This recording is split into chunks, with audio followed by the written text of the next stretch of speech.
Hello everyone, once again welcome to Innovative English Learning. Today we are going to talk about a very important topic, phrase. इस video को आप English में अगर देखना चाहते हैं तो आप इसको प्लेलिस्ट से इंग्लिश में भी देख सकते हैं। इस वीडियो में हम noun phrase, verb phrase, adjectival phrase, adverbial phrase, prepositional phrase, infinitive phrase और पार्टिसिपल फ्रेज जो है उसके बारे में बात करेंगे, क्योंकि ये बहुत ज़्यादा इंपॉर्टेंट है और बहुत से लर्नर जो है उनको इसमें बहुत मसला होता है।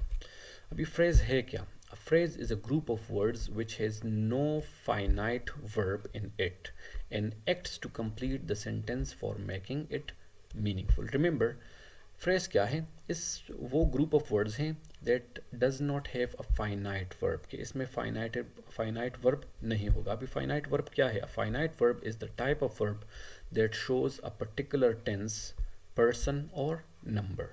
वो verb जो हमें एक ख़ास टेंस दिखाता है, ख़ास पर्सन, सिंगुलर, प्लूरल वगैरह दिखाता है। इज़, आर, एम, अभी हमें प्रेजेंट भी दिखाता है। इज़ जो है सिंगुलर के लिए, आर प्लूरल के लिए, वाज जो है वो पास्ट दिखाता है, etcetera. So they are finite verbs. ठीक है, तो इसमें हमारे पास फाइनाइट वर्ब नहीं होगा और इसका काम क्या है? Acts to complete the sentence for making it meaningful.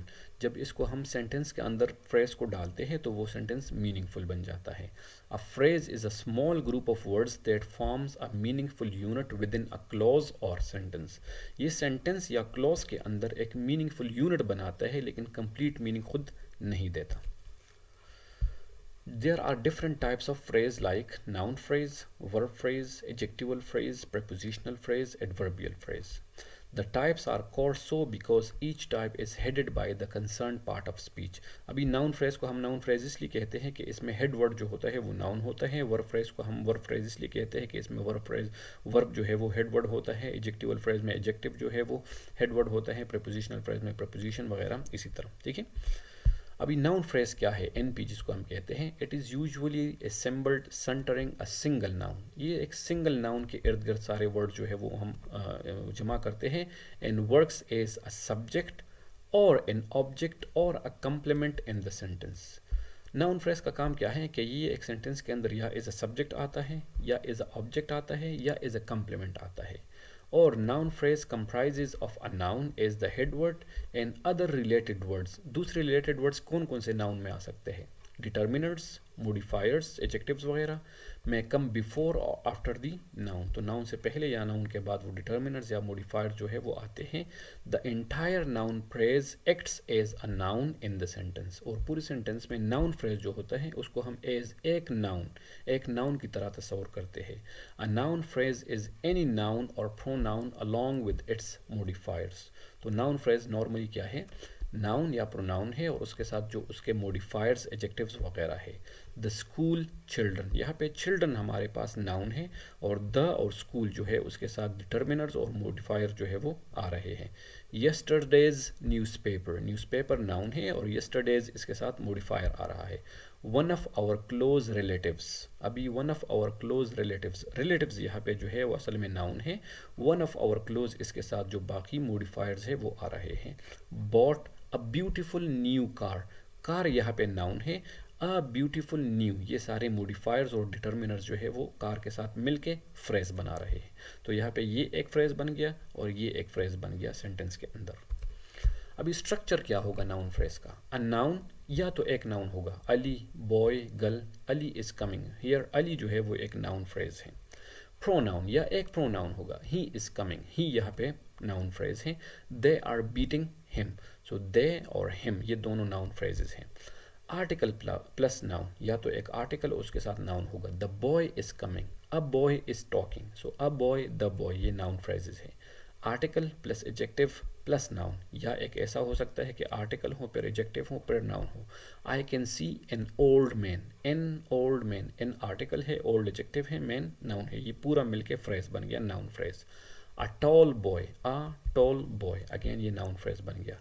Noun pronoun plus conjunction plus noun pronoun, he and she, he आ रहा है, एंड कंजंक्शन है और शी, ये तीनों लफ्ज़ मिलके नाउन फ्रेज बनाता है। अली एंड असद, दोनों तरफ हमारे पास नाउन है, एंड के साथ मिलके ये एक फ्रेज बन जाता है, noun phrase.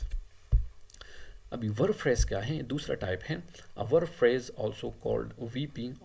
Verb group consist of a main verb and it's auxiliary verbs. ठीक है, तो ये किस तरह आते हैं कि इसमें मेन वर्ब होगा और इसके साथ जो ऑक्सिलरी वर्ब्स हैं वो आते हैं और मॉडल वर्ब्स। ठीक है, I have been working since 9 AM, have been working, working main verb है और हैव बिन इसके साथ ऑक्सिलरी वर्ब्स आ रहे हैं। Will be going, going main verb है और विल बी इसके साथ ऑक्सिलरीज हैं। Might have been repaired, repaired हमारे पास मेन वर्ब है, माइट हैव बिन इसके साथ जो बाकी ऑक्सिलरी और मॉडल ऑक्सिलरी हैं वो आ रहे हैं। तो ये पूरा मिलके एक वर्ब फ्रेज बनाते हैं। स्ट्रक्चर ऑफ वर्ब फ्रेज, अभी स्ट्रक्चर वर्ब फ्रेज का स्ट्रक्चर क्या है। वर्ब फ्रेज में have any of the following elements. In action verb like goes, he goes to school, तो यहाँ पे गोज एक वर्ब फ्रेज है। Auxiliary plus action verb, he is walking, walking जो है एक्शन वर्ब है और इसके साथ इज जो है वो ऑक्सिलरी है। अ linking verb, he is happy, is जो है वो लिंकिंग वर्ब है और यहाँ पे ये वर्ब फ्रेज है। ऑक्सिलरी प्लस एडवर्ब, पार्टिकल और verb. Has never worked, has auxiliary है, नेवर एडवर्ब पार्टिकल है, वर्कड जो है वो वर्ब है। I will always love you, will auxiliary है, ऑलवेज एडवर्ब पार्टिकल है और लव जो है वो मेन वर्ब है। ये तीनों मिलके वर्ब फ्रेज जो है वो बना रहे हैं। प्रपोजिशनल फ्रेज, अभी प्रपोजिशनल फ्रेज क्या है। Always starts with a preposition and ends with a noun और प्रोनाउन, नाउन फ्रेज। ठीक है, that is called the object of the preposition. अगर आपको याद हो प्रपोजिशन के वीडियो में हमने पढ़ा था कि प्रपोजिशन के बाद हमारे पास ऑब्जेक्ट ऑफ प्रपोजिशन आता है और ऑब्जेक्ट ऑफ प्रपोजिशन या तो नाउन होगा या प्रोनाउन होगा जो हमारे पास नाउन फ्रेज बन जाता है। ठीक है, अच्छा इसका स्ट्रक्चर क्या है। प्रपोजिशन प्लस नाउन और pronoun. He gave the book to me, to me, to यहाँ पे प्रपोजिशन है, मी ऑब्जेक्ट है। She hit him with a stick, with a stick, so stick हमारे पास नाउन है और विद हमारे पास प्रपोजिशन है, तो ये पूरा प्रपोजिशनल फ्रेज बन गया। Preposition plus article plus noun. I gave the book to the girl, to preposition है, द आर्टिकल है, गर्ल नाउन है। Preposition plus article plus adjective plus noun. I gave the money to an old man, to preposition, an article, old adjective, man noun. ये पूरा मिलके हमारे पास prepositional phrase बन गया। The kids were laughing at the joker, at preposition, the joker noun और article है, तो ये पूरा प्रपोजिशनल फ्रेज बन गया। Adjectival phrase, an adjective phrase can be a single adjective or a group of words built around a single adjective, or it is comprised of an adjective and works as a single adjective in the sentence। तो या एक adjective होगा या उसके साथ जितनी भी बाकी वर्ड्स हैं उसके साथ आते हैं तो उससे बना होगा। For example, Alex is a well behaved man, well behaved ये हमारे पास एडजेक्टिवल फ्रेज है। He is a man of friendly nature, किस तरह का बंदा है, फ्रेंडली नेचर, सो फ्रेंडली एडजेक्टिव है, नेचर नाउन उसके साथ आ रहा है। She leads a very interesting life, very interesting, तो ये वेरी इंटरेस्टिंग हमारे पास एडजेक्टिव फ्रेज है। Adverbial phrase, it modifies the verb or the adjective and works as an adverb in the sentence। ये एक लफ्ज़ भी हो सकता है, ज़्यादा अल्फाज भी हो सकते हैं जिसका काम क्या हो कि it modifies a verb or an adjective। An adverb phrase can be a single adverb or a group of words built around a single adverb। For example, he works very slowly, very slowly, so very हमारे पास यहाँ पे intensifier है, slowly हमारे पास adverb है। Please do it now, now हमारे पास adverb है, तो ये एडवर्ब फ्रेज बन गया। He spoke very softly, softly हमारे पास एडवर्ब है, वेरी हमारे पास इंटेंसिफायर है और उसको हम एडवर्ब भी कह सकते हैं। They did it as fast as possible, okay, so as fast as possible ये पूरा हमारे पास डिड को मॉडिफाई कर रहा है, तो ये हमारे पास एडवर्ब फ्रेज बन गया। Infinitive phrase, an infinitive phrase contains an infinitive verb. अभी इन्फिनेटिव वर्ब आपको पता होना चाहिए कि to plus base form is called infinitive, ठीक है, एंड मॉडिफायर्स और other related words link to the infinitive. Infinitive phrases can act as a noun, adjective और adverb in a complete sentence. अभी इन्फिनेटिव फ्रेजेस जो है ये एक noun की तरह इस्तेमाल हो सकते हैं, एडजेक्टिव की तरह इस्तेमाल हो सकते हैं, एडवर्ब की तरह इस्तेमाल हो सकते हैं सेंटेंस के अंदर। To attend the morning lecture I set my alarm for 6 AM। अभी to attend the morning lecture, ये पूरा हमारे पास सब्जेक्ट बन गया। सो ये नाउन फॉर्म है और सब्जेक्ट की तरह हमने इसको इस्तेमाल किया, to attend. Ali likes to read novels, Ali likes, Ali subject है, लाइक्स वर्ब है, क्या करना पसंद करते हैं, टू रीड नॉवेल्स। तो यहाँ पे ये अगेन नाउन की तरह इस्तेमाल हो रहा है and function as the object of this sentence, इस सेंटेंस के अंदर ये ऑब्जेक्ट है। To get success in exam is the ambition of every student as noun subject. Again यहाँ पे ये सब्जेक्ट की तरह और नाउन के जगह जो है वो इस्तेमाल हो रहा है, इन्फिनेटिव फ्रेज है लेकिन सब्जेक्ट के जगह इस्तेमाल हो रहा है। जेरेंट फ्रेज, अभी जेरेंट फ्रेज क्या है, Geraint phrase is a group of Geraint verb. अभी जेरेंट क्या है, बेस वर्ब विद आईएनजी, ठीक है, जब हम बेस फॉर्म लगाते हैं और उसके साथ आईएनजी लगाते हैं तो वो जेरेंट बन जाता है। Modifiers and other related words link to the gerund. A gerund phrase function as noun subject और object in a sentence. Gerund जो है वो भी एक नाउन की तरह हम एज अ सब्जेक्ट या एज अ ऑब्जेक्ट इस्तेमाल करते हैं। आई एन्जॉय प्लेइंग क्रिकेट, अभी आई सब्जेक्ट है, एन्जॉय वर्ब है, क्या, प्लेइंग क्रिकेट, प्लेइंग जेरेंट है और क्रिकेट के साथ ऑब्जेक्ट आ रहा है। सो प्लेइंग क्रिकेट, ये पूरा मिलके हमारे पास जेरेंट फ्रेज है और ये क्या कर रहा है, एज ऑब्जेक्ट इस्तेमाल हो रहा है।